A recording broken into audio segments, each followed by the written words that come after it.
Muy buenos días para todos y todas. Mi nombre es Wilman Eduardo Sotelo. El grupo está conformado por los compañeros Angélica, Wilson, José y Yuli Paola. Y vamos a hablar sobre los valores en la ética filosófica, ya que son muy importantes y nos permiten entender cómo se construyen las normas de conducta, las jerarquías morales y la legitimidad de las decisiones humanas. Asimismo, para entender su importancia es necesario explorar su definición, su relación con teorías éticas y su influencia en la vida cotidiana y en la de las instituciones. Es así como podemos decir que los valores son considerados criterios y principios que guían nuestras acciones y juicios, y se refieren a aquellos que consideramos algo que es deseable o que otorga sentido y dirección a nuestras decisiones, ¿cierto? Ahora bien, los valores no son simplemente preferencias personales, sino que se construyen de acuerdo a la cultura, y los valores pueden ser universalmente compartidos. Bien pueda ser universalmente compartidos o simplemente compartidos por un sector amplio de la sociedad. Dentro de algunos ejemplos podemos hablar de la justicia, de la libertad, de la solidaridad, la igualdad, la dignidad. Y los valores son estructuras normativas que influyen en cómo comprendemos lo correcto y lo incorrecto. Argumentan sobre el bien y el mal, el deber y la responsabilidad. Ahora bien, para resolver para resolver la pregunta de cuáles son las antivalores que pueden contradecir el valor de la creatividad, y teniendo en cuenta que en el día a día los valores se manifiestan en forma de problema o conflicto, pues es así como puedo decir que el valor de la creatividad puede tener algún tipo de tensión con el valor de la honestidad y el respeto. Muy buenas tardes, mi nombre es Angélica Xiomara Moreno Rada y voy a responder la pregunta que me tocó, que es ¿cuál es la relación que existe entre la libertad, creatividad y plagio? La creatividad es una expresión profunda de la libertad humana. Cuando una persona crea, está ejerciendo su autonomía, su capacidad de pensar, imaginar y construir algo propio. Pero esa libertad creativa no es absoluta, está limitada por la ética, por el respeto y los derechos de otros, por el principio y la responsabilidad. Según Hans Jonas, en su principio de responsabilidad, todo acto humano debe considerar sus consecuencias. En el ámbito creativo, esto implica que nuestras ideas deben surgir de nosotros mismos, sin apropiarnos de las ideas ajenas. Aquí es donde aparece el plagio como un antivalor que contradice la creatividad. El plagio es la copia o aprobación indebida de una obra sin reconocer su autoría. Es una forma de engaño que niega la autenticidad y la libertad del creador original, como lo plantea Camilo Ayala Ochoa en Letras, que son letras impostoras. El plagio no solo afecta al autor, sino que también empobrece al que plagia, porque le impide desarrollar su propio pensamiento. Por otro lado, Paul Ricoeur dice que es lo justo, nos recuerda que la justicia implica reconocer al otro como un legítimo autor de su obra, la libertad creativa. Entonces no puede existir ninguna justicia ni responsabilidad. Crear es un acto ético y respetar la autoría es parte de ese compromiso. En una conclusión, la libertad y la creatividad están profundamente conectadas, pero solo pueden florecer en un entorno ético. El plagio rompe ese vínculo porque niega la originalidad y la responsabilidad. Por eso, como estudiante, debemos defender la libertad y la creatividad desde la honestidad, el respeto y el compromiso por lo justo. Muchas gracias. En cuanto a la tercera pregunta, sobre si la defensa que hizo Howard Roark se enmarca dentro de una conducta ética, podemos decir que el personaje habla desde un lugar profundo, desde la necesidad de ser coherente con lo que crea. Para él, la obra no solo es un trabajo, es, digamos, una extensión de quién es la persona. Entonces, cuando otros cambian sin permiso digamos, el sentido de la obra, él siente que no solo se está dañando el proyecto, sino que también se daña la identidad que él aportó sobre el proyecto. Aunque esto puede sonar exagerado, pues el creador, sea arquitecto, artista o lo que sea, tiene todo el sentido del mundo, ya que tiene impregnado, digamos, su sello dentro del proyecto. Digamos que entonces ahora esto lo crea ético, pues yo diría que sí, teniendo en cuenta que pues es como digamos, todo se confluyó para crear este proyecto. Varias razones. Primero, que no existen excusas.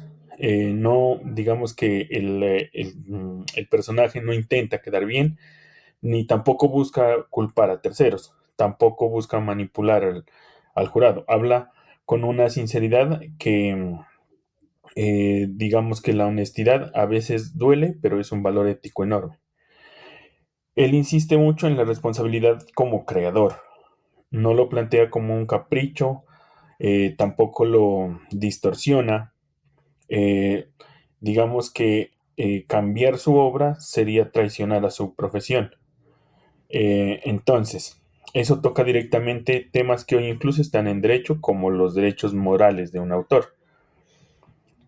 Algo que llama la atención es que él no se justifica diciendo, por ejemplo, que lo hice porque quería demostrar el poder o cosas así, sino que conecta su decisión con principios más grandes, como la libertad creativa, el respeto al trabajo propio, la autenticidad del proyecto.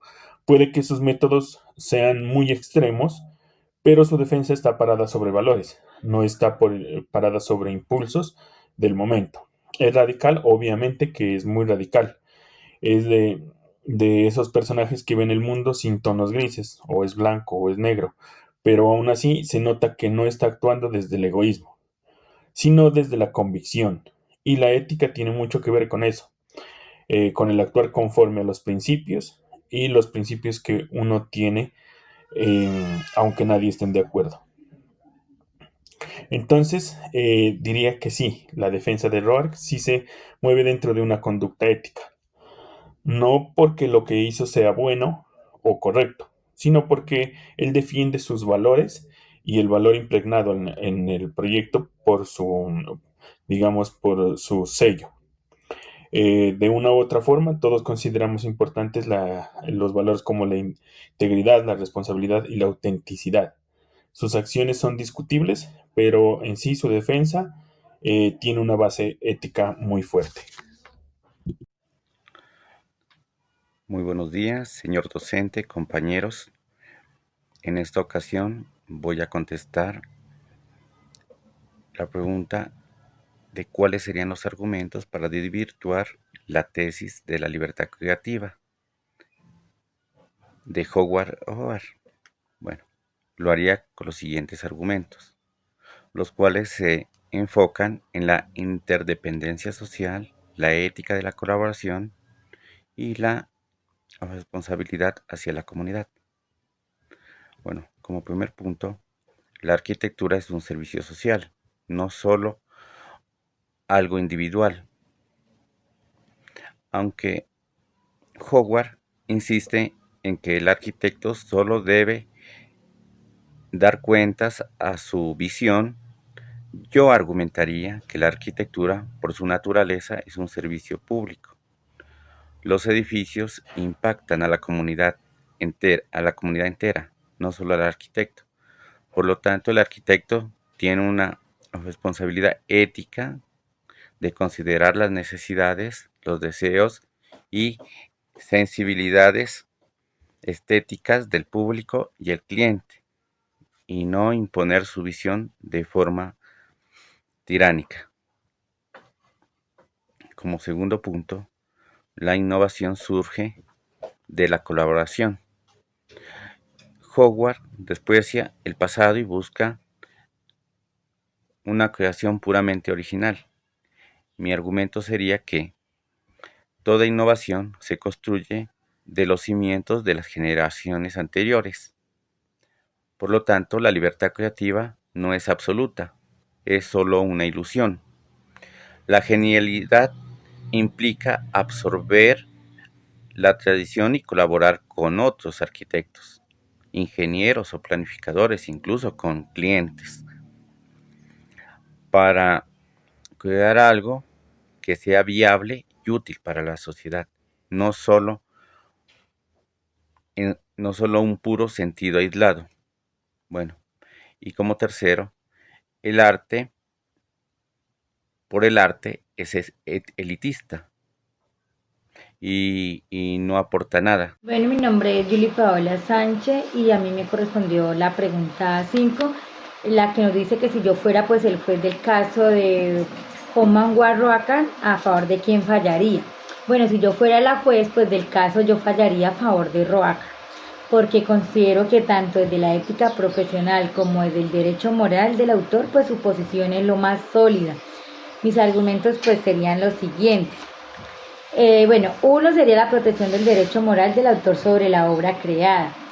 ¿Qué nos dice esto? Que aunque el edificio haya sido financiado y sea propiedad del cliente, el diseño es producto intelecto del arquitecto, y como ocurre en el derecho contemporáneo, el autor conserva derechos morales como 1. El derecho a la integridad de la obra, 2. Que sería el derecho a oponerse a modificaciones que deformen su esencia, y 3. El derecho al reconocimiento de la autoría. Las modificaciones se realizan sin su consentimiento, vulnerando directamente esta integridad moral. Asimismo, el ítem 2 de esta misma pregunta, la alteración de la obra implica un daño a su reputación profesional. En profesiones como la arquitectura, la obra construida es una extensión de la identidad profesional del autor. Modificar la obra sin permiso afecta el valor objetivo de su trabajo y compromete su reputación ante futuros clientes o sociedad. Es decir, la intervención no autorizada no solo cambia el edificio, sino también la lectura ética profesional sobre el autor. De esa misma pregunta yo saqué otro ítem, que sería el 3. Arroa, pues actuando y guiando por un principio ético superior, pues la integridad profesional, en términos filósofos, Han Jonas, en el principio de la responsabilidad, un profesional debe responder por la esencia y el impacto de su obra. Al destruir un edificio que ya no representa su visión, Roa actúa desde la coherencia moral, la autenticidad, la defensa del valor, del objetivo del trabajo creativo. Aún así, la forma en que reaccionó puede ser discutible. La motivación ética es consistente en la defensa de su responsabilidad profesional. También pues el contrato no puede justificar la destrucción del valor ético de una obra creativa. Y pues aunque existe la obligación contractual, este no puede anular completamente ni la autoría, ni la integridad creadora, ni el derecho moral del diseñador. Una modificación sustancial sin conocimiento constituye en una violación ética más grave que la respuesta a horror. Entonces, pues yo puedo sacar de la conclusión de la pregunta 5, de lo que investigué, de lo que nos habla, pues en mi caso que yo fallaría a favor de Roa. Yo concluiría sobre la jurídica y la ética como fuerza, fallaría a favor pues de Howard Roque, porque primero, 1, se vulneró el derecho moral sobre la integridad de su obra. 2, se afectó su reputación profesional sin su consentimiento. 3, Su defensa se fundamentó en valores éticos superiores como la autenticidad, la responsabilidad y la libertad creativa. Y cuarto, para ya finalizar, de las 4 conclusiones que he sacado, el acto de modificar la obra sin autorización es más grave éticamente que la reacción de Roa frente a esa violación. Entonces, muchas gracias. Hoy estuvimos todos los integrantes participando del grupo para la actividad 2 y cada uno pues sacamos nuestra conclusión respondiendo a la pregunta que nos dividimos.